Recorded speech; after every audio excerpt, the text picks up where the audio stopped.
everybody. Welcome in to the Amazing Blue Reviews. Good afternoon. Michigan football, basketball, hockey. Yeah, can you say it was a great sports weekend if you didn't like how things went out on the courts or ice? Maybe not. You could say it was an interesting weekend, but that's always the challenge. If you come out and say, oh, what a great sports weekend. Hey, was it really great? Michigan lost to Duke. That wasn't great, but it was an entertaining weekend, a weekend full of interesting things in sports, including a Sunday morning, which I'll have a word or two on. We've got some hockey. I spent my weekend in Wisconsin watching the Michigan hockey team split a pair of games against the Badgers. I'll tell you about that. And then Sunday morning, USA, Canada. I'll give you some thoughts, like I said, on that particular gold medal game. We'll start with Michigan, Duke, and the aftermath and where we sit here on this Monday. Where we sit is that Michigan has dropped a couple spots in the AP poll. They are now number 3. Duke, Arizona beat Houston on Saturday. It was a great lineup. Arizona's 2, and then Michigan is 3, and that's okay. Where Michigan sits, they still have everything in front of them there. UCLA beat Illinois. So if Michigan wins tomorrow night against Minnesota, which they should win, they should beat Minnesota at any time. Minnesota is banged up. Michigan should rout the Gophers tomorrow night, and then Michigan would earn a share of the regular season Big Ten crown. Dusty May said today, his players aren't thinking about, sharing the Big Ten. And then they shouldn't be. They should be thinking about, win tomorrow, get the share. And then they have the 2 road games, Illinois on Friday and then Iowa, and then they wrap it up with Michigan State.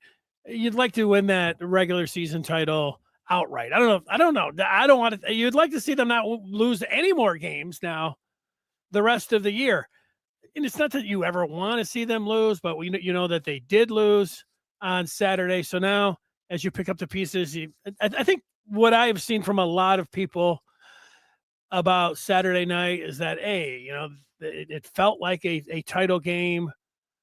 Michigan lost. They didn't play their best, and yet there they were in the end with a chance to win it if they could have made some plays, and they'll get better. That's pretty much what Dusty May had to say today as well, that, he went and watched it possession by possession, and there were a lot of things that he didn't like, and yet there they were at the end with an opportunity to beat Duke. That it is going to help them. I don't think anybody's going to disagree with that. When you play a team that is of similar talent or similar position or better, I don't know, the same or better right there. It's one of those two.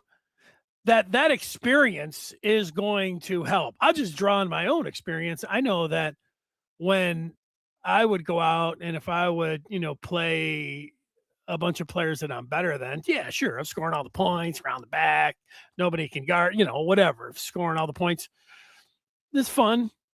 But when I'd go up against and play really good players that were way better than me, they're running up and down the court, and the next time you played, all right, in this situation, you play better. And I think for Michigan, that's what's going to happen here. That game was intense. It was, there was, hoopla all day long, if not, all week or month long about it. It's very physical. They're crazy calls. It was tense. And in the end, it kind of felt like, oh, man, this season's over. How you feel after an NCAA tournament game, that hollow feeling where, wow, man, this thing can be over just like that. And then you wake up the next day and you say, well, oh, hey, we're all right. We're all right. Let's see them next time. Maybe see them in the Final Four, or see them in the championship game. And I don't feel like that if Michigan, if they would play Duke in the Final Four, or if they would play Duke in the national championship game, I wouldn't be sitting here saying, "Oh man, I think Michigan's going to lose. They can't beat Duke." No, I think they can beat Duke.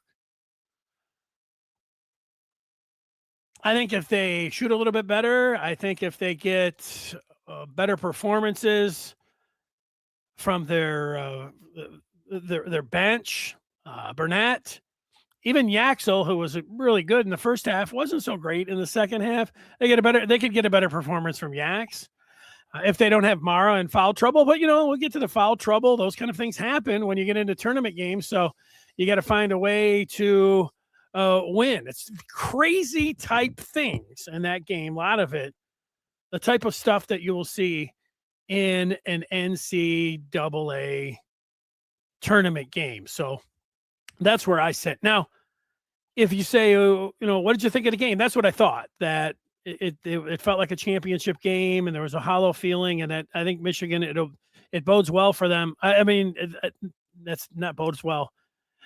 I think it will help them here for the end of the regular season and the tournament. It's a bad taste, but it was an experience that playing against that high level of a team out of conference, the bright basketballs that you'll see in the NCAA tournament. It was like they got to play the NCAA tournament championship game and they lost, and yet the tournament hasn't even started. That's what happened on Saturday. And Michigan lost because Boozer made two big plays late.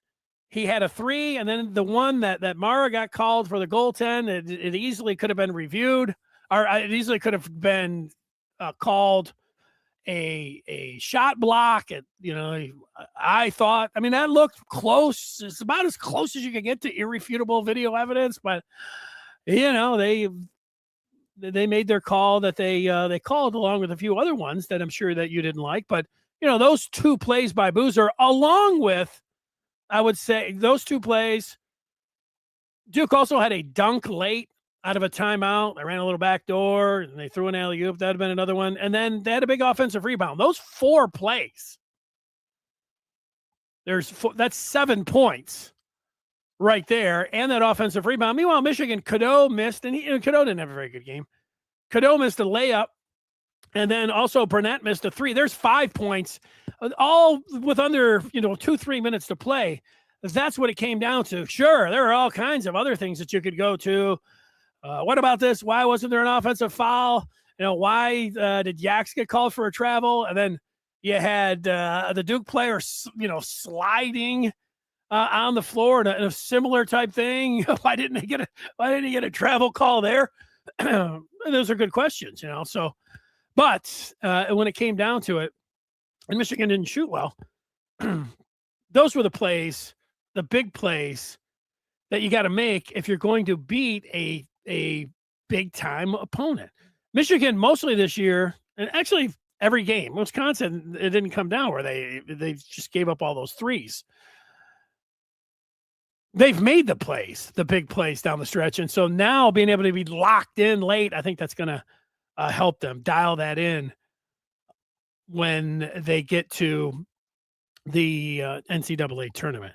So that's what I thought about the game on Saturday. How about we'll get your thoughts. DDG says they couldn't make a shot in the second half. I'm with him on that. He's calling it a teachable moment. That's a pretty good thing. The questioning the refs, and that's something that everybody did during that game. And fans. I mean, you're a fan. I'm a fan. Fans obsess about the refs, and they had a game where they could obsess about it a little bit. I mean, the second call on Mara where he blocked Boozer pretty clean. You look at the ref that was on the wing that made the call. Mara had his hand on him, but that was a ticky-tack. That was a very light foul. I mean, that was a bad foul. And then a bad foul call on Mara. Nobody liked that one. Mara's first one where he wasn't blocking out and got called for a foul. If he's blocking out, doesn't get called for that one, then you get a little cheap one. And then Dusty, the moves that Dusty made. If this was an NCAA tournament game and Dusty was putting Mara in there because it was a big time game in the first half with 2 fouls and he picks up a third, you say, well, if you're the coach, it's not a desperate move, but it's a unconventional move. You have to really trust the player that's in there not to commit his third. And what we've seen of Mara, he has a propensity to commit some fouls. Having him out there, can you say it was a mistake? Yes, it was a mistake. He picked up his third. If that was an NCAA tournament game, you could say bad move by Dusty. Now, Dusty's thinking, we don't want to be down by 10. You're going to trust Mara in that situation. Maybe that experience for Mara, DDG called it a teachable moment. Maybe that's a teachable moment for Mara. But my guess would be in any game the rest of the season, whether it's the 4 or 5, 6 or 7 games that they have left of the regular season, and then all of the tournament games, if Ade Mara picks up 2 fouls in the first half, Dusty's not going to trust him. Whether it's a teachable moment, say whatever you want. Mara's not going back out there. So there's that. Also, Michigan had been really good this year at using their challenges or appeals, and they came up empty in this game. And there was the one, and Duke got theirs, and then they got their timeout back.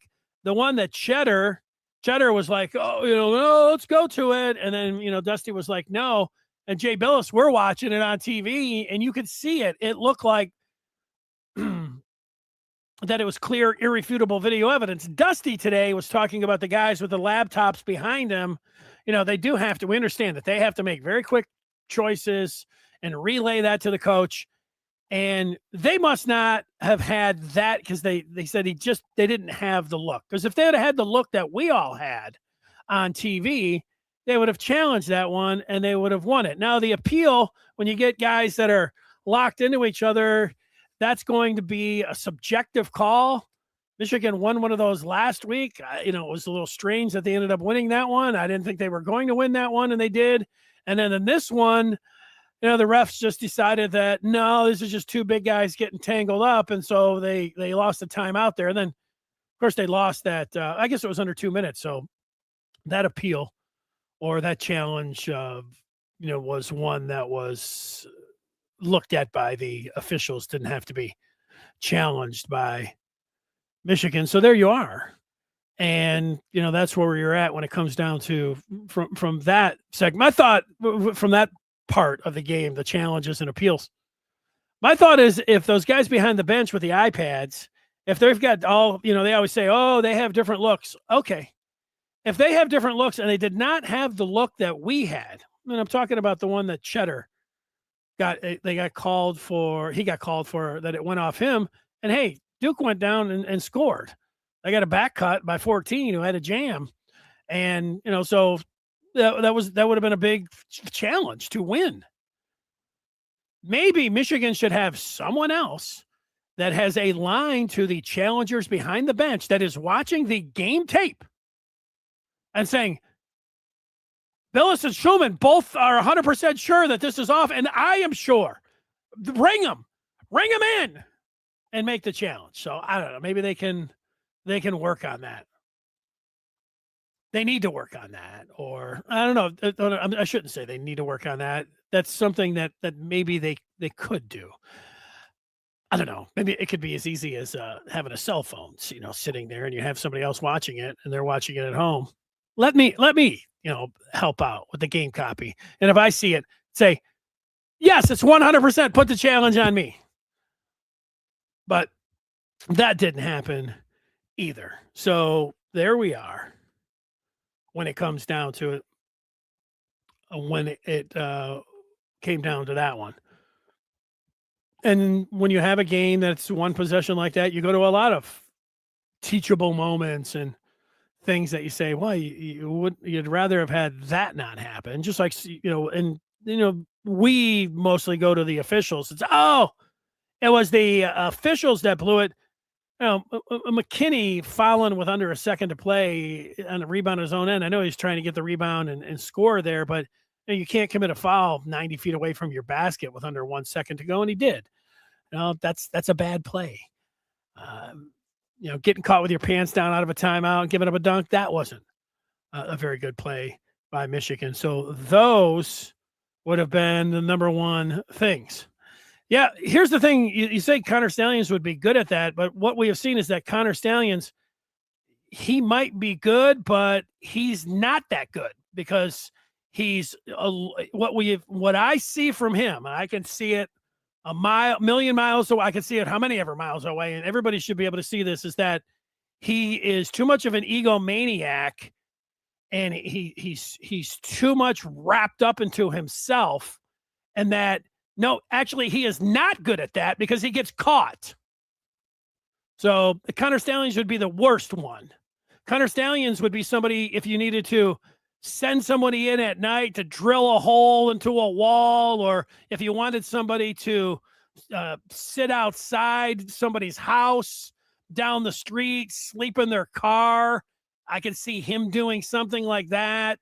If you wanted, some kind of destroy some evidence, come in, throw it in a pond, lie to people, he would be good at that kind of stuff. I would not trust Connor Stalions as far as I could throw his laptop across the room. So I'm going to disagree with you on that, Derek, when it came down to it.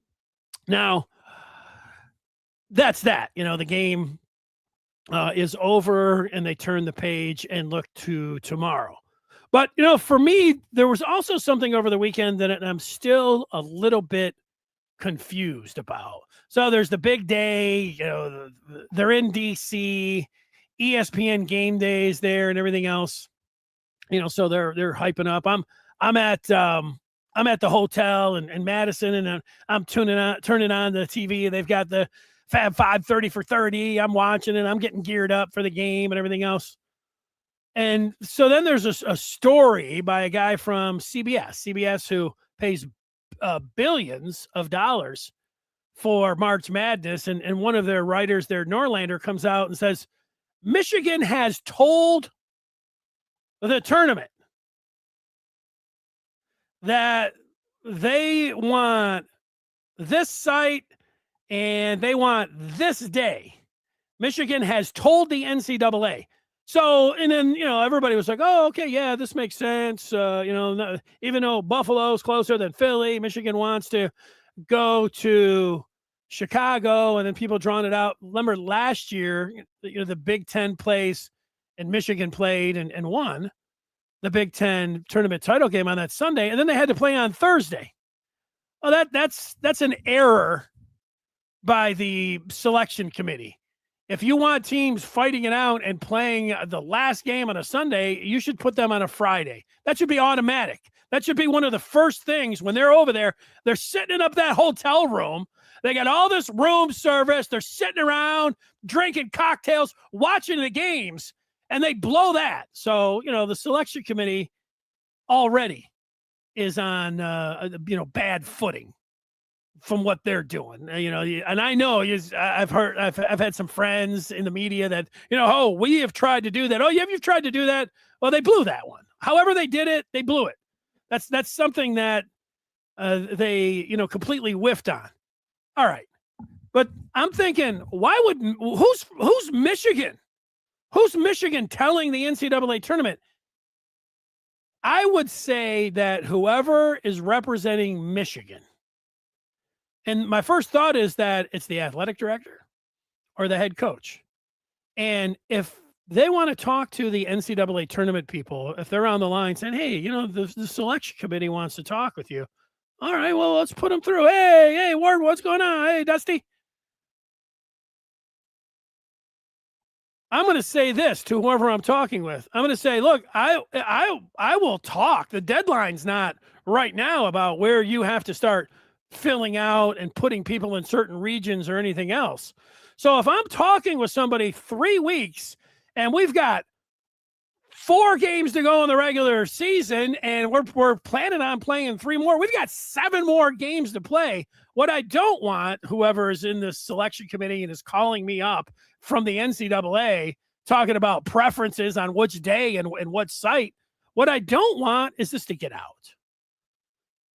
It's one of the fundamental things. You know how many times you hear about coaches and they don't want any, perceived, we're looking ahead and we're already putting a banner up. We're getting our T-shirts printed. We've got the championships rings already out because you know what? That backfires. I remember Michigan State one year. They were playing Purdue and the camera goes up and they're like, hey, they got a banner up there already. And they're ready to unfurl the banner. And, they're talking everything. And guess what? Michigan State lost that game. And then afterwards, they had to ask Izzo, why'd you have a banner? He's like, I didn't know about the banner. You want to talk with the preferences 3 weeks away about being the number 1 overall seed and the sweetheart spots that you want to go on, everybody? You need to make damn sure that whoever you're talking with isn't going to have a leak and go tell somebody that's working for CBS, hey, here's a little tidbit. Why don't you go out and tweet this and get everybody, because everyone else is going to be like, hey, look, Michigan already thinks they're a 1 seed. They're already acting like they've already think they're going to be one of the best 4 teams in the country. They got 7 games to play, certainly 4 in the regular season, and they have to play. Well, they've got at least 5 games left. Bad work. Now, like I said, the 2 most likely candidates to be talking to the NCAA, and I've listened to Ward Manuel enough where I thought, why would Ward Manuel just be running his mouth over here and undercutting his team? That would have been a really bad move. And I'd criticize him. And people like to criticize Ward Manuel because he's the athletic director and anything that goes wrong falls at his feet. And then people trash him. And a lot of times I got to say, you guys, you got to back off a little bit. And we could go down. There's like 100 things that there's people always fire Ward. And, most of it. And you understand, he's there to take the arrows, slings and arrows. He gets paid a great amount of money for all of that. But somebody that was close to the basketball program today told me that it was not Ward that was behind the Norlander tweet and the information about where and who they wanted to, where they wanted to play and which day they wanted to play, what their preferences were. I was told by someone who knows it's close to the basketball program that it was not Ward Manuel. So I said, I guess I'm going to have to ask Dusty about this. Dusty said it was not him. So now who's over here? Who's over there running their mouth? I didn't like that part. And whenever it comes down to a situation like that again, just like for the players, hopefully it's a teachable moment. There's too many people out there running around, running their mouths when they shouldn't. You don't think it's a big deal? That's fine. But what it shows is just that they don't have everything lined up right. If you're going to tell someone what your preferences are about where you want to play as a 1 seed, you better make damn sure that they're not over there going to go tell somebody about, oh, hey, here's the information. Or you've made a bad move. So that's a bad move by Michigan. And like I said, Dusty said it wasn't him. He said, to be honest, it wasn't me. He said, here, I got it right here. I don't know. I didn't make that decision. I'm not sure where it came from, to be honest. And then somebody told me that it was not, that I trust, from Ward. So who else is telling, this is what Michigan prefers?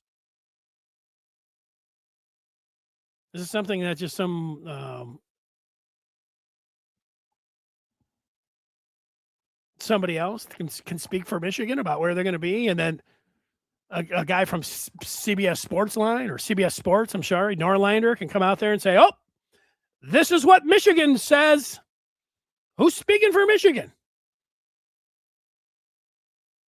I don't know. So I like that part when it came down to it. All right, we'll get some thoughts on this, and then we will get to hockey. Hadley says, I think Michigan had their chance to win this when Boozer got into foul trouble with 8 minutes to go, but they did nothing except miss shots. Also, good job on the hockey coverage. Michigan needed that win on Saturday. Thank you, Hadley, for that. We'll get to a little bit of that hockey coming up straight ahead, and it's a great point. Mara was in foul trouble. Boozer, with just a little over 8 minutes to go, picked up his fourth foul. That was Michigan's big chance to not only get back in it, but get a little bit of a lead. And you know, Boozer's a hell of a player. He's going to be probably National Player of the Year. It's not going to be Yaks. If, you know, Michigan wins that game and Yaks, you know, puts up 30, you know, he had 17, I think, in the first half. Then, you know, we might be talking about, hey, Yaks could be Player of the Year. Dusty could be Coach of the Year. Yeah, Michigan is trending towards being a number one seed. Yeah, we're not talking to the NCAA selection committee because we're not representing Michigan. We're just talking about it. But no, it's a great point. Andres says, I don't understand the point of playing this game at this point in the season. The Big Ten is testing enough. There's no need to play Duke at this point. I suppose it's good tape. Yeah, I'm 100% in disagreement with what you're saying, and I would 100% want to see Michigan play a big-time opponent again next year. You know, you don't have to treat this like football where everybody's scared and wants to duck everyone. And I know that's what everybody wants to do in football, and they use it to say, well, that's what everybody else is doing, and we just want to get into the playoff. No, you're scared, and you don't want to lose, and you're like you know, Don King, and you know, working your heavyweight, and you want to fight a bunch of tomato cans, and you don't want to lose, which is fine because there's a lot of people that are just like you. And Andres, you're applying this to now college basketball. That game that Michigan lost on Saturday is better than 5 Big Ten games that they're going to play. They just played a team, and playing out of conference, I have to hear all the time about how the Big Ten refs don't call the game the same way as they're going to call it in the NCAA tournament, which I disagree with. So then you go out of conference and you're playing the bluest of the blue blood on the super big stage with NCAA tournament ball. You are basketballs. You are simulating a Final Four atmosphere and game. Immeasurably, you can't even measure how big of a deal that is for a team that's trying to win it all. So that's why when you say you don't understand it, you play a game like this to measure yourself against one of the better teams and a team that you might see in the NCAA tournament in a Final Four situation. Now, the Big Ten is the Big Ten. Meaning that, you know these games and the tapes, and it's the second time around. This is, you could say, well, that's like an NCAA tournament game. No, what's like an NCAA tournament game is playing Duke with bright yellow basketballs or whatever those things are on a neutral court in D.C. against a guy like Boozer, who's going to be one of the top 2 or 3 picks in the NBA draft. Yes, there is exactly a need to play Duke at this point. So totally against you on that, Andres. But I always like that your opinion, and I don't want to make it. I am shouting, but I'm shouting just because I'm riled up. No, it's not like I'm screaming that it was a bad point. There's like I say, there's probably a lot of people that agree with you. People don't want to. If I asked 100 Michigan fans if they could get out of the Oklahoma game for next year right now, they'd be like, yep, get us out of there. Joe says he's with me on the Duke game. He doesn't blame the refs. Cadeau being one of 8, poor 3-point shooting, giving them so many offensive rebounds. Those are the reasons that they lost. Yeah, those are the top ones. You're right. The bench that we have talked about being one of the best in the country, from McKinney to Gale to Cheddar, those guys, along with Burnett, those are 4 guys. Look, your stars got to be your stars. But also, and then you add in Cadeau, that's 5 guys Cadeau, if we're just being honest, did Cadeau play a subpar game? Yes. Did Burnett play a subpar game? Yes. Did Gale play a subpar game? Yes. Did McKinney play a subpar game? Yes. Cheddar. I mean, you say, oh, Cheddar, you're tough. Whatever. He's part of it. He was out there. There's 5 players. Now, you can't have that many guys be no-shows.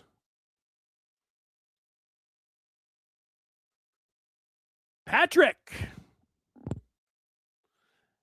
says, how impressive is Dusty in his interviews? I love how he told Ballas it's okay to criticize him. He's so classy and seems transparent. You can ask Dusty anything you want, and he's ready for it, and he's going to answer it. So I like that too. He does a good job. I mean, he does a good job out on the floor, and he does a good job off the floor. And part of being the head coach, you have to be able to do so many different things, but you connect with the fans, how you present yourself in front of a microphone, all of those things. Now, look, you could say, yeah, Harbaugh, he's kind of a space cadet up there, and he's whatever. I mean, there's a point to that. But if you listen to Dusty enough, it doesn't take long. You get some heartfelt responses from him. And when he talks and about how he cares about his players and what they're trying to do there and the kind of people that he's surrounding the basketball program with, and he said it's not just the X's and O's, but it's about what kind of people these, and that's how they say that they recruit. And I'm buying a little bit of that. I don't know, even if not all of it. But yeah, you're going to win with talent. But you want guys that are selfless and that care about winning. Those are some hard things to and it's tougher with football because you're recruiting so many more guys and you get so many more players on your team.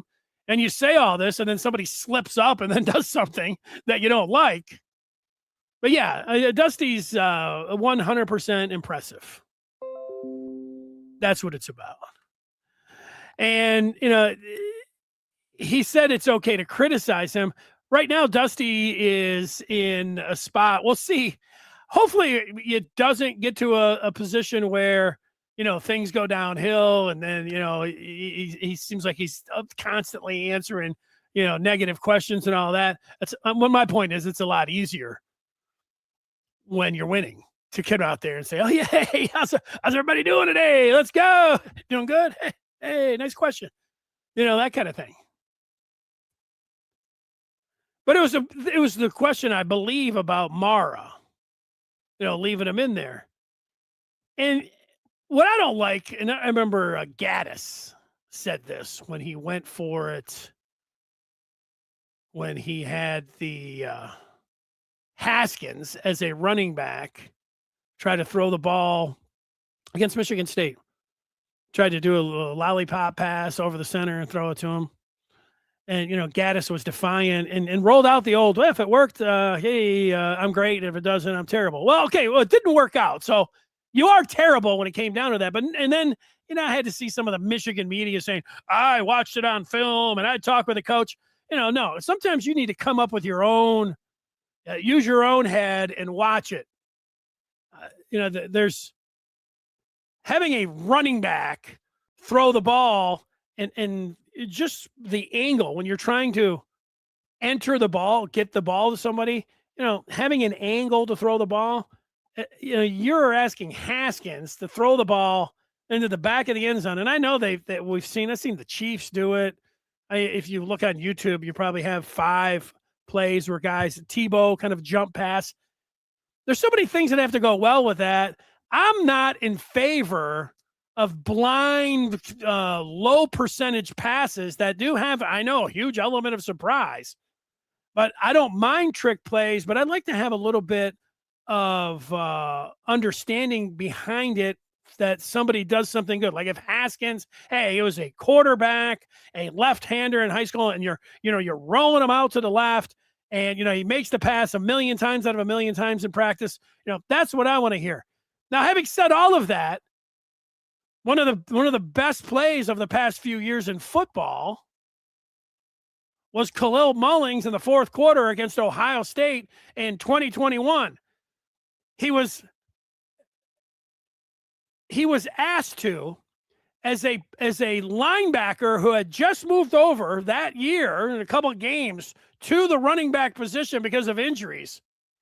The play wasn't even designed with Khalil Mullings in mind. It was Blake Corum who got hurt.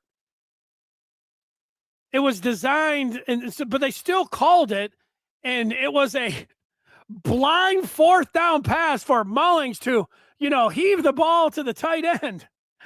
And, it was such a long, if you see that the replays are great and the still pictures are great. You got Mullings, it takes him like 5 seconds to throw the ball. And then, it's like one of the greatest plays ever. Sure, it was an element of surprise, but probably a good thing that I'm not on any staffs or anything, because if I was in a staff and they said, hey, we're going to run the blind running back pass to the tight end on a 4th and 1 on the 4th down against Ohio State, what do you think? I said, oh, no. Let's go with another trick play. Not that one. And if that one wouldn't have worked, I would have killed him on it. But it worked, and it ends up being one of the great ones. One of the great plays. Let's get a few more in here. Willowbrook. Sounds like the kind of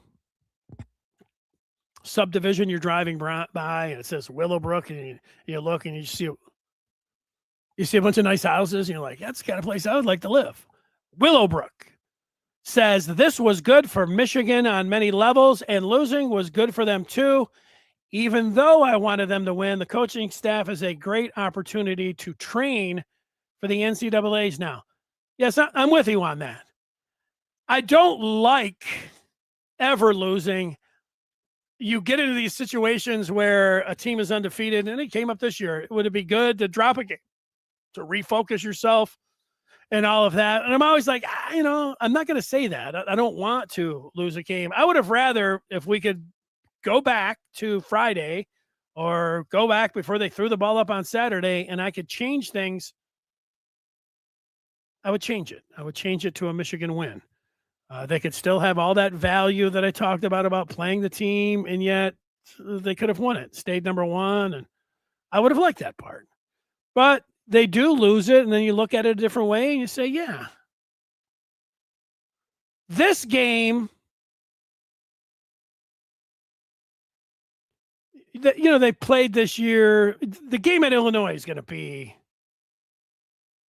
Illinois is a team that could make a run. Illinois I know they just lost to UCLA, but they're a good team. Michigan State, the way they play, the physical brand, grabbing you and all that. So those are, Duke has that same kind of thing. And here's my thing about the refs, and it's something to learn if you're a fan or if you're a coach. Being aggressive is good. You force the officials. Duke was forcing the whistle. When you have a straight line drive and you have the ball and you're bashing into the opponent, you know what's going to happen? Almost 9 times out of 10, maybe 8 times out of 10, the offensive player is going to get the call. They force the action. They're aggressive. The defense, you have to be so perfect. You got to be moving your feet. You got to be in total position. You can't be, moving at all with your arms and everything. And sometimes you can get a charge. But these guys are coming in there, and they're just all over you. And you force those officials to make the call. Now, look, I'm impressed by Michigan. They could stand up. And even though Mara picked up some cheap fouls, I thought he was excellent in that game. Mara's the kind of guy that you could win with. Michigan, if they win it, Mara is going to be a big part of it. The guy's awesome. Morris Johnson Jr., you want him out on the floor against a team like Duke. When push comes to shove, you want him in the back alley in D.C. If you got a bunch of thugs that are coming after you, you want Mara and you want Morris. I mean, those guys are ready. Guys got a bunch of whips and clubs. Let's go. Let's fight them. I think Yaks is that kind of player too. But that's the thing, aggressiveness is good in basketball, and that's something that Duke and Dusty said it today, revealed today that he didn't see that type of force and intensity and physicality on tape when he was watching Duke. And who was it after the game? I watched the post game. One of the players, could have been Yaks, said, that wasn't Yaks. Says, yeah, it was like, it might have been Cadeau. It was like Michigan State.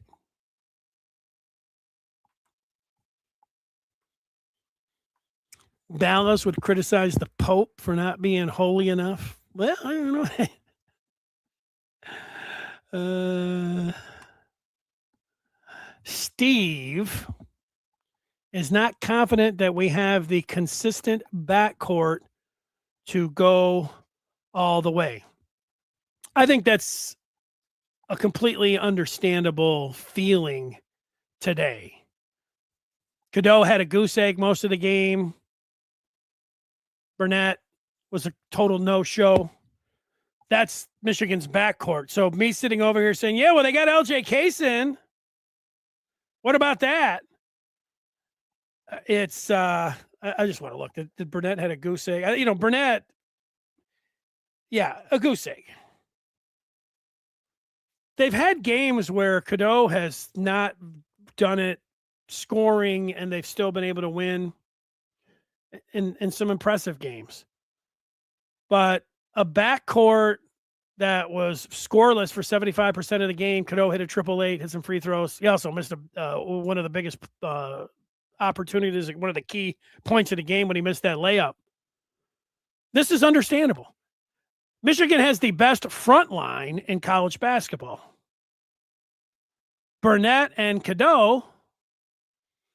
And I like Cadeau, but he can't go 1 of 6 in big-time games. He can't be scoreless heading into crunch time. And Namari, I know he scored 31 against Penn State. He's got to hit some shots. But you almost say, well, put Trey McKinney in there because Trey McKinney, he only had 2 points. Oh, Roddy Gale, remember he had 26 of the masterpiece. He only had 2 points. Cheddar was a goose egg.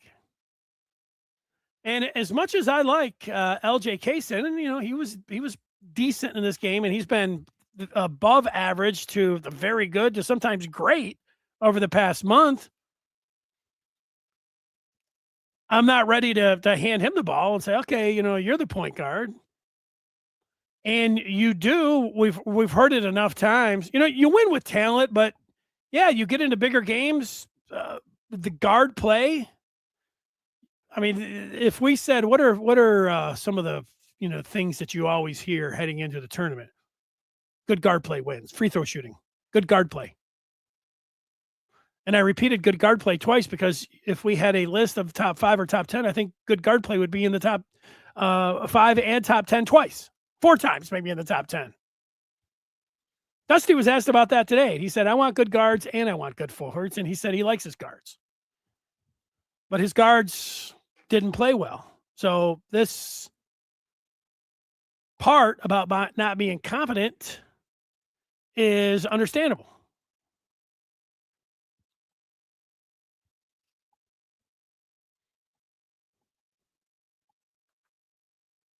Under par says, then that's the second game for Burnett to have a goose egg. You can't win in the tournament with a guy out there for 17 minutes and 0 points. It's true. Analysts have said all year that Michigan has 4 guys in the bench that could be starting for other good teams. If Michigan had to start Cheddar and Gale, they wouldn't be in the top 10. Yeah, you heard Billis the one time Gale went in there and got an offensive rebound that, he makes a lot of invisible plays and, does a lot of things for winning. And Dusty has pointed that out. There was one game that Gale looked like he has the last month where he wasn't doing anything. He was just coughing it up left and right. And yet you looked at the box score and Michigan was plus 11 when he was out there. It's like, well, he plays defense, and he drew 4 fouls that particular game. But I don't know. We're watching it, and he's either Mr. not just from game to game. He's either the streakiest player, because the first in 2025, I'd have to go back and look at all the games. He was good. He wasn't scoring double figures every game, but you could see the rebounding. He wasn't turning it over where he looked like he was blindfolded and it was just leaving his feet and throwing it to whoever. But then he got into 2026, and he had a stretch of games where it's just like when you make a 3 or you have a spectacular dunk, it means more than 3 or 2 points. When Gale's out there and I'm watching him and he leaves his feet and he throws the ball into the 5th row or throws it at somebody's feet, it's total minus. It's totally deflating. Now, that's for me. I got to believe his teammates think the same thing. They're watching it like, what? But I don't know. I sit around riding Gale, and Cheddar has not been. Cheddar's had like 3 or 4 moments this year. And other than that, so there's 2 of the guys on the bench. McKinney's, I know he's a freshman that plays like a 5th-year senior, and then now he didn't have a good game. I still believe in McKinney. I believe in McKinney and Kaysen. And since Burnett and now Cadeau, they're going to need McKinney, and they're going to need Kaysen. It's a lot of guys in the backcourt. As I guess McKinney's a guard. Gale's a guard. Burnett's a guard. Cadeau's a guard. Those are 4 guards. And for the most of the game, Cadeau scored some points late. 1 of 8 from the floor. Burnett, 0 for. 2 points for Gale, 2 points for McKinney. Yeah. You go back to this one. I don't know. I feel like I still like Cadeau. There was someone on the Maize and Blue Review this week after the game this weekend who was saying, I'm going to say it. I wish we had Trey Donaldson, and I don't. I think the majority of the season, from what I've seen, Cadeau, he's had a few subpar games, but he's been a better shooter than I thought. He hasn't turned it over as much as I thought. He has run the team. The team likes him. You can tell they have confidence in him. And, I still think that he can lead them to a title. But he had a subpar game. Willow's pointing out that they have options. He says there's time for corrections. So let's say the point is that the coach has options. They can see Burnett isn't being productive and Cadeau is off and Kaysen is doing some LJ Kaysen things. It's time for corrections. Well, I think so. All of them were down. Is the correction keeping LJ out there longer with how he's playing? I think that's a correction. I can't say, McKinney played 22 minutes. I feel like if they came out tomorrow night and said, we're putting McKinney in there as a starter for Burnett, I'd be like, I get it. But I don't think I think you want to stay with Burnett, and you just need to give him a quicker hook. Burnett isn't just a 3-point shooter. Sometimes he drives in there, but let's see it. Let's see him get to his spots. Let's see him get open, play hard. But, no, if he's not clicking, if that 3-pointer's not dropping, get McKinney in there and get more from LJ.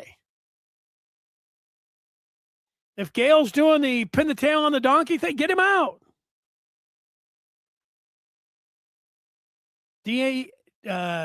DDG still believes in this team. They are solid, just can't have another game like Duke or Wisconsin. I know, they've lost 2 games all year. A little bit of that. Right. They are still one of the best 4 teams that I have seen. A lot of good teams. There's a hell of a lot of good players out there. Ooh, I just flashed it. I think this is going to be a good one from YouTube. He says, I would trade sweeping MSU in basketball for hockey winning the regular season title, meaning MSU hockey blowing their remaining games. All right, well, let's switch it over and get some hockey in there. I would, this is a tough one. YouTube, there's not many people. I feel like you are an outlier. You love Michigan. You love Michigan basketball. You love Michigan hockey. Most people, you're either all in on hockey and all in on basketball. And then, you're all in on basketball. You're all right with hockey having success and vice versa. You're all in on hockey. Yeah, it's fine. But most people aren't, let's say we like them both, equal amounts. Both of them are great. It's like that in the pros too. You're either a Piston fan or Red Wing fan. All right, you like them both, but you like one of them more. But I believe that I would make this, this is one of those hypotheticals that I would take as well, YouTube, and here's why. As much as I would enjoy sweeping Michigan State and sending Tom Izzo back to East Lansing with a dunce cap on, oh, it would be awesome. Jim Comparoni would have to write a story about, Michigan bought this title. And then, his column next week is Michigan State needs to go buy some players. Yeah, so that would be awesome. Michigan hockey's never won the Big Ten regular season title. So since they've never won one, and it would mean their hockey team would have to be totally collapse, I would take it. Hypotheticals are funny, but I would take it too, because I think Michigan, let's say Michigan, they win tomorrow, they win their game at Iowa. I guess they play Illinois first, then Illinois, then Iowa, then they would, they dropped his last game. It wouldn't be fun, but they'd still be in line to get in a 1 seed. The thing with hockey that you could make a case is the Michigan hockey team is still in line to get a 1 seed. You do get a bye in the first round, which is now going to a single elimination in hockey. I know it's tough. It's a tough one, but you have to make the decision. I'm with you, YouTube. I would do it. 25-2 is awesome. You're right about that. Duke's length caused an issue for Elliott. Yeah. Ngongba is a pretty good player. Kamenia off the bench sounds like something that you don't want to get and you're going to have to get a shot for, but Kamenia is he's a good defender. Only had 6 points in this game. They could all defend. Duke's pretty good. I mean, look, Duke's the number 1 team in the country right now. So, yeah. Right. This is the answer. I want 2 natties. That's the one. Ooh, GDSP says Trey Augustine is no Marty Turco. 95 through 98 was as good as it gets so far in my lifetime. Well, yeah, Michigan won the national championships in 96, the 95, 96, and then 97, 98. So, yeah, and Turco was the backstop. And Turco was there all 4 years and won a million games. Nobody's coming close to the win total that Turco has. So, yeah, Turco was a revelation. He's great. Augustine's pretty good. The thing about Augustine is that he's a Red Wings draft pick. So you still want him, I don't know. You want him to, lose a 1-0 game in the first round of the tournament and then, take off from there. That's a tough one. YouTube's got one more hypothetical. Last week, it was losing to Duke in return for Notre Dame getting a game on MSU. We lost to Duke anyways, and Notre Dame blew it. Yeah. Now I hear you on that. All right, hockey. Derek says, what an absolute amazing performance by Team USA. And it was awesome to see the players from the state of Michigan who were key contributors to get the gold medal. Yeah, not only the the players from the state of Michigan, all the players when they scored the game-winning goal that were on the ice were from the state of Michigan. To have the University of Michigan players, the way that Larkin played in this tournament, Hughes, the way he played in this tournament, those are great things for U of M. And then the other Hughes, Jack Hughes, who scored the game-winning goal from the state of Michigan. Hollebuck, they should make a gold coin for. He's from the state of Michigan. That's all awesome. It would have been awesome anyway, but I mean, it's awesome. I have enjoyed Olympic hockey since 1980. And all down through the years, I'm the exact same age and went to the same high school as the all-time leading goal scorer in U.S. history, Mike Modano.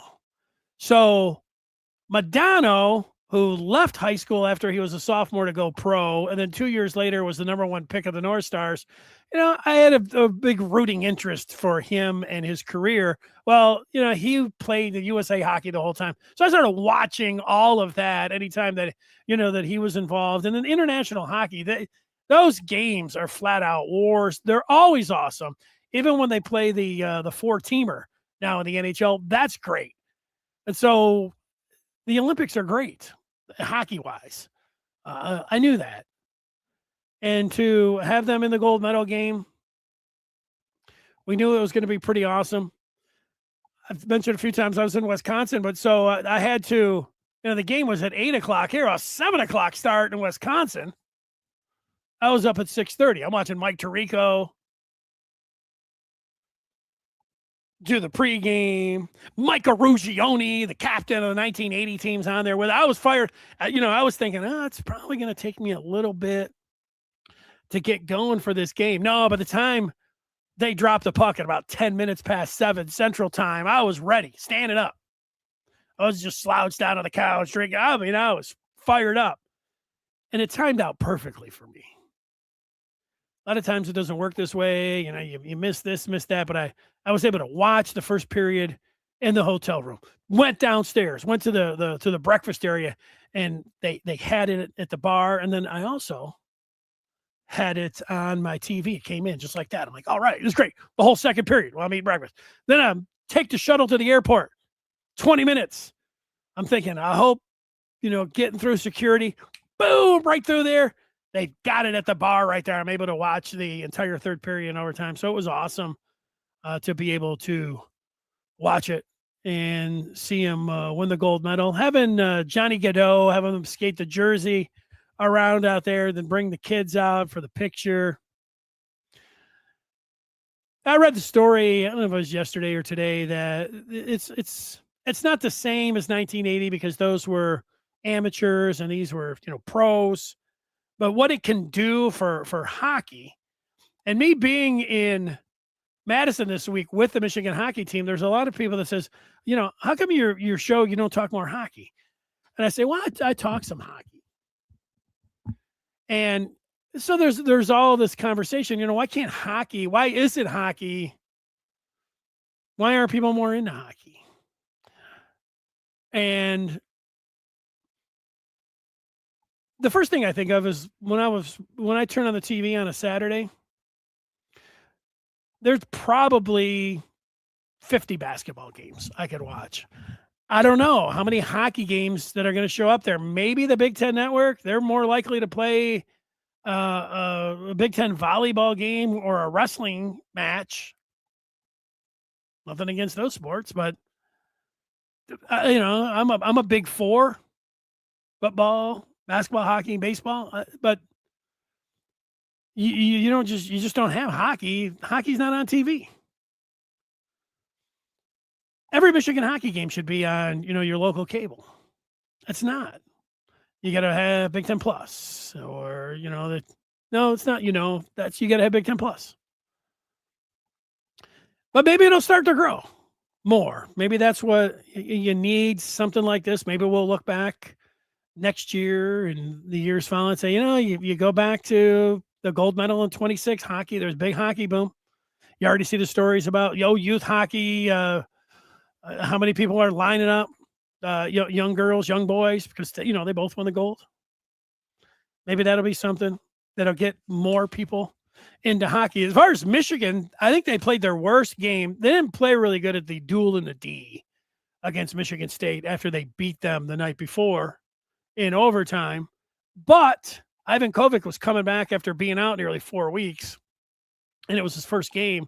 So you had a little bit of an excuse for that. But then Friday, they got beat 4-1, and Wisconsin looked like the number one team in the country, and Michigan looked like a team that wasn't going to make the NCAA tournament. Well, they had a great response, even though at one point there was a 5-1. As much as I tell people don't complain about the refs in basketball, in Wisconsin had a 5-1 power play advantage in the third period at one point. They had the first three. Did they have the first four? No, I think they had the first three. It was another call for Wisconsin going on the power play. But Michigan won that game, and the Kohl Center, it was the largest crowd ever for a Wisconsin hockey game, 15,500, set the record. So they were into it. I mean, hockey right now is it's on fire. But they've moved the Big Ten tournament. It used to be the best of 3 in the first round. Now it's single elimination. They're making it like March Madness. So one game and you're out. And then you get to the NCAA tournament. That's always, it's a crapshoot in basketball. It's a bigger crapshoot in hockey. It's a bigger crapshoot in hockey because you see more upsets in hockey.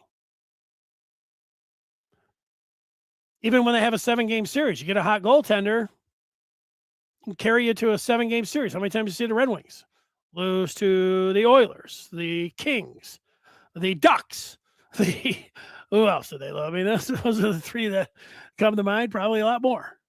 But you get a hot goaltender and you can ride them. And in one game and one tournament. Good news is that Michigan's got the kind of goaltender in Jack Ivan Kovic who you feel like can match anyone. Augustine, yeah. Any of the goaltenders that are out there. So they've got that. Watching their defense this week, I was pretty impressed with what they have going back on the blue line. And they can roll 4 lines, which is something you need. Speaks to their depth. I think they can win it all. I think they're in a position where you feel pretty good about them. And that's where I sit, and that's where I am at. Let's see if we have any more going here. DNG says the block Michigan flag in the background was awesome. I'm in there. YouTube says, any nerves while doing the game, Dennis? Al Randall, the legend. I was tuned in on Friday. Great to spoil their senior night on Saturday. Yeah, not so much I don't know about nerves. I want to get it right. I want to do a good job. So there is that part. So I'm just trying to focus in. I can only take in as much information as I could. Well rested, ate well. And so I was just going to go out there and do the best that I could. I felt like just go out there, have fun, try to get some information across. And, I'm no rules expert.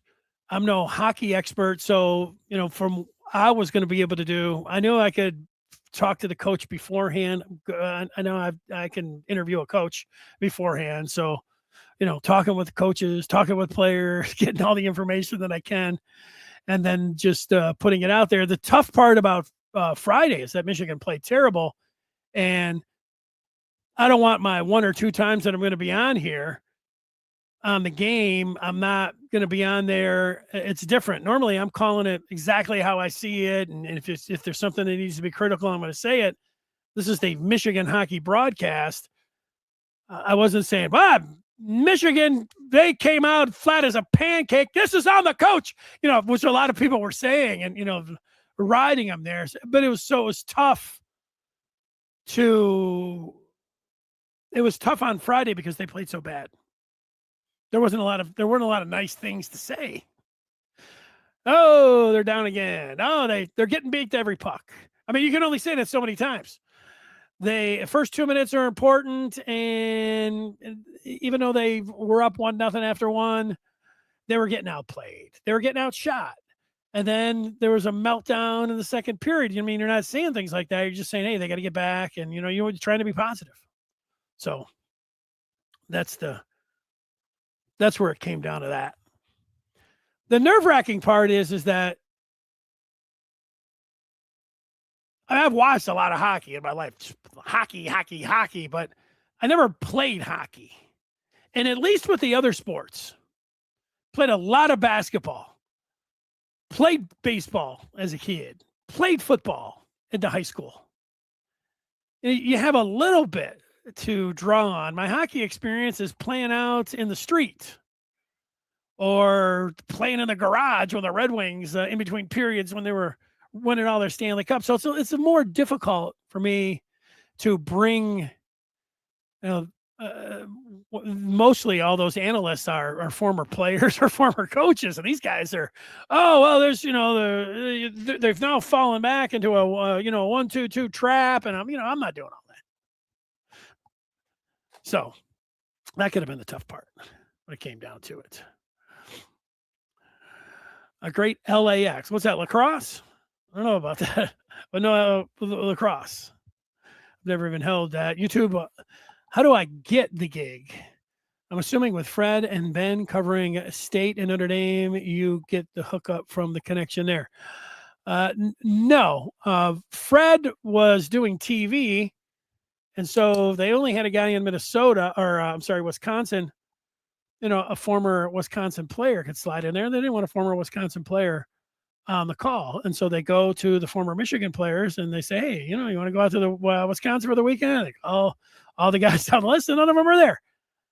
6 years ago, I do this because I worked in Ann Arbor for 11 years, and I worked with the hockey program every Tuesday when they used to have the Red Berenson show. That's how I started hauling in the equipment, and then I was doing a show there on Tuesdays. I used to love the hockey shows, and hanging out with Red after that, and so I knew a lot of people around the program. That's how I ended up getting a shot. And then Randall used to work through 1050. It's not anymore. The games are on there, but he doesn't really have anything to do with 1050.